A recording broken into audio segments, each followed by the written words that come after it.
이제 정말 여러분들이 많이 관심을 가지실 부분, 글로벌 ETF 또 그리고 쿼터백이 주목하는 ETF들을 하나씩 좀 공개를 해드리도록 하겠습니다. 일반 투자자들, 뭐 저도 그렇고 QQQ, SPY 이거 이상 알기는 좀 힘들거든요. 네, 근데 네. 진짜 많잖아요. 요즘에 뭐 메타버스 ETF, 글로벌 맞습니다. 메타버스 ETF도 그렇고 중국 전기차 ETF 뭐 이미 또 많이 올랐다는 것도 네, 알고 네. 계실 텐데 진짜 많은 ETF 그 중에 좀 좋은 것들 좀 소개를 해주세요. 잘 알겠습니다. 네. 일단 우리가 ETF를 어떻게 고를까라는 접근법에 대해서 좀 제가 말씀을 드리고자 합니다. 네. 뭐 가장 흔한 방법은 언론에서 언급이 많이 되는 ETF. 좋다고 하더라. 네, 그리고, 자금이 많이 몰리니까. 네, 그 다음은 자금이 많이 몰린 ETF. 그리고 그 다음은 많이 상승한 ETF. 뭐 이런 ETF들 중에서 보통 이제 우리 투자자 여러분들께서 ETF를 고르시는 경우가 많습니다. 네. 그런데 저희 쿼터백은 ETF를 어떻게 고르냐면 제가 화면을 같이 보면서 설명을 좀 드릴 텐데요. 네. 저희는 매월 초에 이렇게 자산별 투자 시그널을 추출을 합니다. 실제 이 시그널에 따라서 포트폴리오에도 반영을 하는데요. 말하자면 미국 경기 사이클이 상승일 때는 어떤 ETF가 좋은가, 그리고 글로벌 주식이 긍정인가, 그리고 정말 지금 미국이 기타 선진국이나 신흥국보다 좋은가를 이렇게 먼저 추출을 해내고 그에 따른 신호가 낮다고 하면은 미국 ETF를 고르고 미국 경기 상승 사이클에 맞는 ETF를 고르고 그 다음에 또 S&P 500이나 나스닥을 비교를 해서 나스닥이 좋다고 하면 또 QQQ를 편입을 하고 이런 방식을 저희가 사용을 합니다. 그렇기 때문에 시장을 공부하시려는 우리 한국증권TV 시청자 여러분들께서도 다양한 방법으로 ETF를 고를 수가 있지만 쿼터백이 매달 골라주는 신호, 거기에 매치되는 ETF가 뭘까, 이걸 중심으로 매월 저희 네이버 쿼터백 블로그에 들어오셔서 네. 해당 시그널을 살펴보시는 것도 또 다른 투자의 재미가 아니실까, 좀 이렇게 생각을 합니다. 네. 그러면 이제 ETF를 일단 고를 때 글로벌 증시 또 미국 증시 중심으로 이제 골라서 선별을 한다라는 얘기이신 것 같습니다. 네네. 그러면 어떤 ETF에 지금 결론적으로 관심을 네. 가지고 계신가요? 네. 저희가 그래서 우리 고객 여러분들께서, 시청자 여러분들께서 바로 ETF 종목을 추려주시는 걸 좋아하시기 때문에 네. 해당 그림으로 바로 넘어가겠습니다. 지금 저희가 정리해 놓은 그림들을 지금 같이 보고 계시는데요. 저희는 미국 증시에 대한 선호 때문에 이런 S&P 500 지수에 투자하는 대표 ETF죠. SPY에 대한 관심을 여러분들이 미국 주식 포트폴리오 내에서 꼭 계속해서 유지를 하시라라는 말씀을 좀 드리고 싶고요. 네. 현재 저희가 이제 미국 증시에 대해서, 미국 경기 국면에 대해서 사실 상승 구간으로 진단을 하고 있습니다. 그래서 이렇게 경기가 상승하는 구간에서는 MTUM 혹은 SPMO로 대표되는 이른바 모멘텀 ETF들이 지수 대비 우월한 성과를 보여주는 경향이 있습니다. 그렇기 때문에 지금 저희가 MTUM 같은 종목들도 관심을 많이 두고 있고요. 그 다음에 금리가 오르면 대형 성장주에 대한 할인율이 커지기 때문에 중소형주로 가야 되지 않냐, 이런 네. 질문들 많이 하시죠. 네. 실제로 많은 전문가들께서도 해당 부분들을 많이 언급을 하십니다. 그런데 쿼터백은 왜 MGK라는 또 대형 성장주를 여전히 좋아하느냐, 왜 미느냐, 이렇게 좀 지금 궁금해 하실 수도 있을 텐데요. 네. 가만히 생각해 보시면 지난 여름에 네. 미국 2년물 금리가 0.2%대였는데 지금 연말이 되면서 0.7% 정도. 그러니까 말하자면 단기 금리가 사실 굉장히 빠르게 올랐습니다. 그러면 해당 금리가 오른 구간에 저희 쿼터백은 어떻게 했느냐? 저희는 대형 성장주를 계속해서 선호 ETF를 유지를 하고 포트폴리오에 계속 유지를 했는데 네. 결론은 지난 하반기에 이 MGK는 SPY 대비해서 한 4% 정도 추가로 더 상승을 했습니다.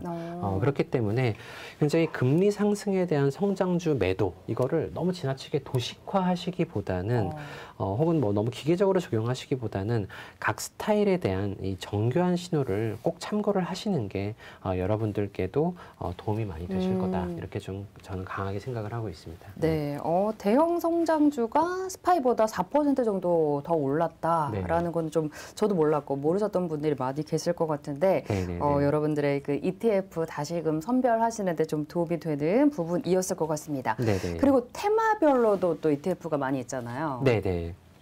말하자면 저희가 오늘 ICLN, 클린 에너지, 그리고 페이브라는 인프라, 클라우드 컴퓨팅 스카이, 그리고 운송 섹터, XTN, 이런 미국 테마 섹터들을 조금 같이 소개를 해드리고 있습니다. 네. 우선 ESG 혹은 지속 가능 투자에 대한 관심은 저희가 생각했을 때도 굉장히 초장기 테마로 유지될 가능성이 큽니다. 그렇기 때문에 클린 에너지, ESG 관련 ETF 혹은 펀드들은 여러분들의 장기 투자 포트폴리오에서 꼭 가져가면 좋을 핵심 종목으로 저희가 생각을 하고 있고요. 미국의 인프라 법안 관련돼서도 이게 예산이 통과가 된다, 안 된다 지금 계속해서 싸우고 있고 네. 긴장이 높아진 상태죠.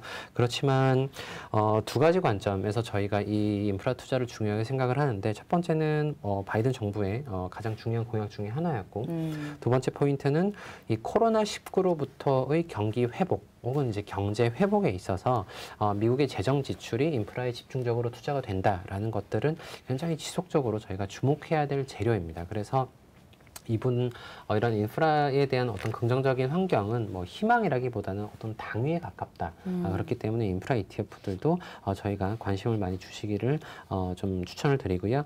그다음에 끝으로 운송 섹터는 결국 코로나 극복이 됐을 때 가장 크게 탄력성 있게 회복되는 섹터는 또 운송 섹터입니다. 그런데 네. 여러분들이 이제 특히 이제 미국 항공주 관심을 많이 가지고 이제 투자 시도를 많이 해보신 것으로 저도 이렇게 네. 인지를 하고 있는데 결국은 항공주들이 굉장히 여름에 좋았다가 또 실제로 수요가 회복이 좀 덜 되니까 또 급락했다가 네. 또 다시 회복했다가 크리스마스에 취소가 폭주를 하니까 또 이제 하락을 했죠. 네, 그렇기 맞아요. 때문에 이렇게 굉장히 단기적으로 이렇게 접근을 하시기보다는 현 시점에서 결국 저희가 6개월 뒤, 12개월 뒤에 결국은 항공 수요나 이런 운송 수요가 회복이 된다라는 이 시나리오 하나를 좀 듬직하게 좀 갖고 계시고 너무 짧은 매매보다는 적어도 한 3에서 6개월 이상의 관점으로 접근하시면 트레이딩 관점에서 좋은 성과가 있으실 가능성이 있는 섹터가 아닌가라고 생각이 됩니다. 네. 그리고 앞서서도 우리 원자재 얘기를 나눴었는데 네. 종합 원자재 ETF도 있네요. DBC. 네. 맞습니다. 이것도 좋을까요? 네, 종합 원자재 ETF 안에서는 에너지 섹터가 가장 큰 비중을 차지를 합니다. 물론 이제 농산물도 편입이 돼 있기는 하지만 어쨌든 에너지 가격, 그러니까 유가랑 천연가스 가격에 가장 영향을 많이 받는 ETF이기 때문에 아까 제가 말씀드렸죠. 인플레이션 압력이 유지가 되는 환경에서는 계속해서 뭐 DBC를 함께 좀 보유를 하는 게 긍정적일 가능성이 크고 그렇기 때문에 저희의 그 자산 배분 전략에서도 굉장히 많은 자산 배분 포트폴리오에서 이 DBC를 같이 편입을 하고 있습니다. 네, 종합 원자재 ETF도 얘기를 좀 들어봤습니다. 그런데 우리 개인 투자자들이 잘 알고 있는 뭐 메타버스, 전기차 ETF가 여기는 지금 없는 것 같아요. 네. 테마 ETF들은 어찌 보면 저희가 지금 오늘 말씀드린 ETF들은 미국 지수, 그다음에 이제 미국 지수의 어떤 스타일, 그리고 이제 섹터라고 해도 뭐 클린 에너지나 인프라, 클라우드 컴퓨팅 같은 그 테마들은 어찌 보면 조금 크고 널리 알려진 그리고 이제 상대적으로 이제 메타버스나 전기차 ETF 같이 최근에 핫했던 테마들보다는 조금 더 오래된 ETF들이기는 합니다. 네, 근데 물론 이제 저도 이제 이건 저희 이제 알고리즘이나 이런 관점이 아니라 뭐 메타버스 신규 테마나 혹은 뭐 전기차 테마 같은 부분들도 분명히 장기적으로 각광을 받을 가능성이 굉장히 있고 투자자들의 관심도 많으실 거라고 생각을 합니다. 그런데 이제 이 정도에서 제가 원론적인 관점에서 여러분들이 테마 ETF에 투자하시는 방법을 좀 말씀을 드리면 일단 테마를 너무 하나만 고르지 마십시오. 테마를 적어도 한 뭐 3개에서 5개 정도. 메타버스 전기차가 핫하다고 하던데 거기만 하지 말고 거기에 여러 가지. 너무 몰빵을 하지 마시고 적어도 한 3개 정도 테마를 선택을 하시고 그다음에 매수를 하실 때에도 우리들이 사실 가장 많이 하는 실수가 비쌀 때 사는 겁니다. 큰 실수죠. 네. 너무 가파르게 오르고 있기 때문에 더 갈 것 같으니까. 기차에 빨리 타고 싶어가지고 굉장히 집중해서 한 방에 팍팍 사버리시는 경우가 많은데 자, 제가 테마를 3개 정도 선택하라고 말씀을 드렸죠. 그 다음에 편입하시는 시점도 여러분들이 예를 들어서 5천만 원을 테마 5개에 편입을 한다. 이렇게 결심을 하셨어요. 네. 그러면 이거를 지금 차트 보시면서 막 열심히 급하게 사시지 말고 한 3에서 6개월 정도 나눠서 n분의 1로 잘라가지고 그냥 계속해서 매수를 하십시오. 그렇게 해야 여러분들이 너무 차트에 얽매이시는 이런 스트레스도 좀 줄이실 수 있고 이 매입 가격을 분산을 시키실 수 있기 때문에 왜냐하면 여러분들이 테마 투자를 할 때 이 테마는 6개월 안에 끝장이 날 거다. 이렇게 만일 테마를 고르셨다면 사실은 그거는 조금 너무 위험합니다. 적어도 3년, 5년, 10년을 두고 우리가 테슬라 투자도 여러분들이 잘 아시겠지만 굉장히 장기적으로 두고 보니 맞았더라라는 관점으로 결국 우리가 이제 이런 시사점을 많이 찾으실 수가 있잖아요. 네. 그러니까 테마 투자도 마찬가지입니다. 정말 장기적으로 성장을 투자다라고 생각이 된다면 여러분들이 3에서 6개월 정도에 나눠서 산다고 하더라도 이게 5년 뒤에도 될 테마라고 한다면 그 몇 달 차이의 매입 단가 차이는 어찌 보면 큰 차이가 아닐 수가 있습니다. 그렇기 때문에 조금 더 호흡을 가다듬으시고 네. 편입을 하셔라 이렇게 좀 생각이 되고 네. 그다음에 제가 테마를 적어도 3개에서 5개 나누라는 말씀은 분명히 이 중에서 한두 개는 또 망한 테마가 될 가능성이 존재를 합니다. 네. 그렇기 때문에 내가 지금 하나로 선택한 테마가 무조건 10년 뒤에 가장 성공할 테마이다. 라는 보장이 없기 때문에 제가 조금 나누시라는 말씀을 드리는 거거든요. 네. 그래서 테마를 분산을 하시고 매입 시점도 분산을 하시고 아주 장기적으로 될 테마다라고 했을 때 이거는 한 3개월 정도 분산해서 사시는 게 그 대세 지장이 없다라는 점을 꼭 기억을 하시고 네. 너무 조급해 하지 마십시오라는 말씀을 드리고 싶습니다. 네. 2조 넘게 운용하셨던 운용력이 몰빵이라고 하시니까 갑자기 되게 친근감이 듭니다. ETF는 대부분 또 이렇게 안정적으로 투자하려고 하시는 분들이 많이 계시죠. 뭐 단기적으로 단타로 ETF를 하시는 분들은 거의 없으리라 생각이 되는데 3개에서 한 5개 정도 테마에 나눠서 만약에 뭐 5천만 원어치 ETF를 산다 했을 때 3개월에서 6개월 나눠서 그리고 길게 한 3년에서 10년 정도 보고 들어가자 이런 얘기 해주셨으니까 ETF 관심 많으신 분들 이런 전략 한번 구사해 보시면 좋을 것 같고요. 그리고 또 여기서도 내용이 빠져 있었는데 이거는 그냥 그 개인 투자자로서 궁금증인데 요즘에 그 코인 선물 ETF도 나왔잖아요. 네. 그런 건 어떻게 보세요? 굉장히 민감한 주제라고 할 수 있어서 네. 저도 조심스럽긴 합니다만 저는 이 블록체인 암호화폐를 이렇게 생각을 합니다. 예를 들어서 비트코인이 지금 이제 거의 시장성을 갖게 된 지 10년 가까운 시간이 됐고 그 오랜 시간 동안 일단 자산 자체가 어떤 존재감이 흐트러지거나 위협에 처하지 않고 계속해서 자산의 존재감은 계속해서 커지고 있습니다. 첫 번째, 자산의 존재감은 유지가 되고 커졌다.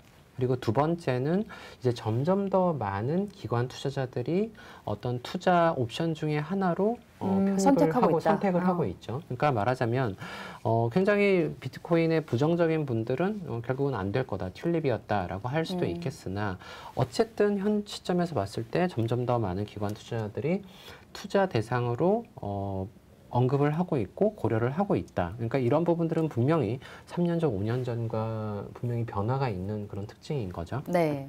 그리고 점점점 제도권의 이런 상품화되고 있죠. 그쵸, 결국은 그쵸. 이제 비트코인이나 이더리움이 선물, 뭐 미니 선물 옵션까지 시카고 상업거래소에 상장이 다 됐고 그에 이어서 지난 여름 이제 비트코인이 여름이 아니고 10월이죠. 그 선물 기반의 ETF도 이제 상장이 돼서 기존에는 코인 거래소 혹은 이제 코인 선물밖에 없었는데 이제는 주식 계좌에서 미국 개인들이 편하게 좀 거래를 할 수가 있게 되었죠. 그렇기 때문에 어쨌든 이 존재 자체를 뭐 지나치게 부정하거나 뭐 이러실 필요는 전혀 없고 제 생각에는 뭐 어떤 굉장히 의미가 굉장히 커지고 있는 자산이기 때문에 여러분들의 금융자산에 뭐 아주 일부 정도는 일부만? 네, 일부 정도는 그래도 안 가져갈 이유는 없지 않나라는 생각을 좀 개인적으로 하고 있습니다. 일부는 뭐 안 가져갈 이유는 없다 네. 이런 얘기를 해주셨어요.